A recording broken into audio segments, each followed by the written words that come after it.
Assalamualaikum warahmatullahi wabarakatuh, Bapak Ibu calon guru penggerak angkatan ke-11 pada tahun 2024 ini ya. Kali ini channel Eva Privat akan membuat video terkait dengan 8 kompetensi yang dinilai asesor saat wawancara ya.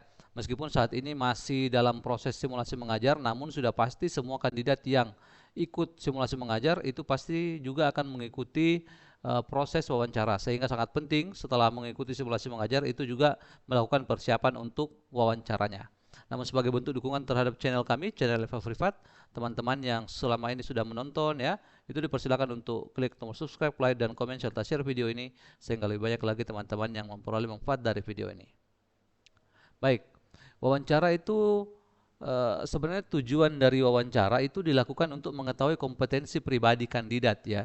Jadi kompetensi pribadi bukan pengetahuan ya. Jadi bukan pengetahuan atau bukan teori ya, atau teori, tapi kompetensi pribadi. Nah, bagaimana cara mengetahui kompetensi pribadi ini? Maka itu yang ditanyakan adalah pengalaman ya. Maka ditanyakan pengalaman. Jadi nanti ceritanya juga berdasarkan pengalaman ya. Nah, dalam hal pertanyaan terkait dengan pengalaman ini ada 8 kompetensi yang ingin dicari atau yang ingin diketahui oleh asesor atau yang ingin dinilai. Nah, 8 kompetensi itu yang pertama adalah bagaimana misi dan tujuan kandidat ya. Itu misi dan tujuan. Kemudian yang kedua adalah bagaimana kandidat mengambil keputusan, pertimbangan apa saja yang digunakan mengambil keputusan ya. Kemudian bagaimana membangun kerjasama ya, membangun kerjasama. Kemudian yang keempat adalah bagaimana kandidat itu bisa terus belajar berdasarkan pengalaman. Hal ini semua dapat diketahui ya. Kemudian yang kelima itu adalah pembimbingan, pembimbingan ya, pengalaman pembimbingan. Kemudian yang keenam adalah terkait dengan daya juang ya, daya juang. Daya juang ini terkait dengan ketika mengalami kegagalan ya, ketika mengalami kegagalan, apa yang kita lakukan atau bagaimana kita meresponnya kegagalan ya. Kemudian yang ketujuh itu adalah hmm, kedewasaan, kedewasaan ya, seperti itu. Kemudian yang kedelapan, ini saya agak lupa yang kedelapan, namun di video ini akan kita jelaskan semua satu persatu ya. Nah, untuk yang pertama itu adalah terkait dengan misi dan tujuan ya. Misi dan tujuan. Yang dimaksud dengan misi dan tujuan adalah kandidat itu menjalani hidup sebagai pengajar yang memberi dampak positif secara luas, baik bagi anak didik maupun lingkungan sekitar, sehingga terjadi proses informasi yang menunjukkan kemajuan positif dan seterusnya gitu ya. Bagaimana kita menunjukkan bahwa kita memiliki panggilan hidup sebagai pengajar? Nah, itu dari jawaban cerita kita, itu kita harus menceritakan ya bahwa kita memiliki panggilan hidup, panggilan hidup sebagai pengajar ya, sebagai guru. Kemudian yang kedua, sudah menetapkan diri. Nah, sudah menetapkan diri, ya. Ini bagaimana kita kan tidak mungkin langsung menyebut saya sudah menjalani panggilan hidup sebagai guru, sudah menetapkan diri sebagai guru. Ya, itu harus ditunjukkan bagaimana contohnya ya. Misalkan ya, satu ya, bercerita terkait tentang sudah honorer lama gitu. Sudah honorer lama. Ya. Kemudian eh, hanya mendaftar guru saja. Nah, ini kan menunjukkan bahwa memang sudah tidak mau yang lain selain guru. Nah, Seperti itu ya. Jadi itu untuk tujuan yang pertama. Sorry, ini untuk kompetensi yang pertama ya, misi dan tujuan. Intinya adalah ini, menjalani panggilan hidup sebagai pengajar. Seperti itu ya. Kemudian yang kedua adalah pengambilan keputusan. Ketika dihadapkan pada berbagai pilihan, itu pertimbangan apa yang dilakukan untuk eh, kita bisa mengambil keputusan. Nah, ini di sini ada keterangannya ya. Tapi yang pasti adalah yang pertama adalah kita melakukan analisis dulu. Melakukan analisis. Ini sebenarnya lebih jelas kalau ada contoh kasus pengalamannya ya. Melakukan analisis. Kemudian ada juga resiko dan peluang. Ya. Menganalisis risiko dan peluang. Kemudian yang selanjutnya juga adalah mencari informasi atau memahami informasi. Atau bahkan juga yang keempat mungkin meminta pendapat orang lain. Nah, pendapat orang lain.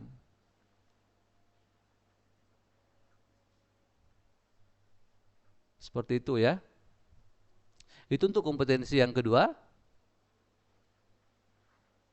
Selanjutnya untuk kompetensi yang ketiga, oh ini tadi yang saya lupa ya, initiating action ya. Ini kompetensi yang ketiga ya, atau memulai tindakan. Nah, sebagai pengajar itu bertindak segera untuk mencapai tujuan, melakukan tindakan untuk meraih sasaran, bersikap proaktif ya. Nah, yang harus muncul di sini adalah contohnya ya dalam cerita kita itu misalkan menyampaikan ide tanpa diminta. Menyampaikan ide ya tanpa diminta ya, kemudian proaktif ya, memulai tindakan juga salah satu contohnya itu adalah salah satu buktinya ya, itu adalah melampaui atau melebihi persyaratan. Nah, persyaratan. Jadi ini harus kelihatan ya dalam cerita pengalaman Bapak Ibu. Kemudian yang keempat itu adalah tadi ini membangun kerjasama, ya, membangun kerjasama yang positif. Nah, sebagai seorang guru, guru dituntut untuk bisa membangun kerjasama yang positif. Nah, ini ditunjukkan dengan ada kata kuncinya di sini ya, kolaborasi, ya. Kemudian membangun kerjasama,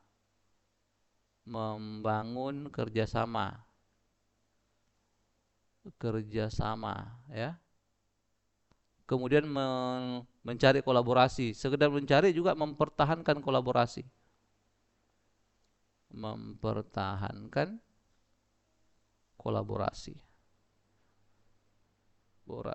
ya. Nah, itu untuk yang keempat.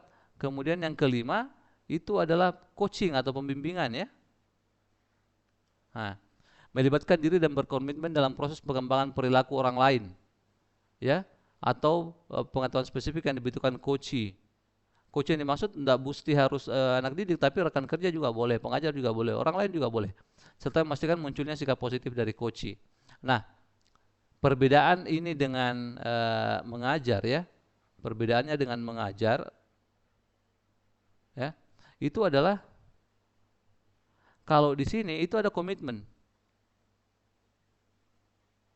ya, ada kesepakatan, ada jadwal jelas, ada tujuan yang ingin dicapai,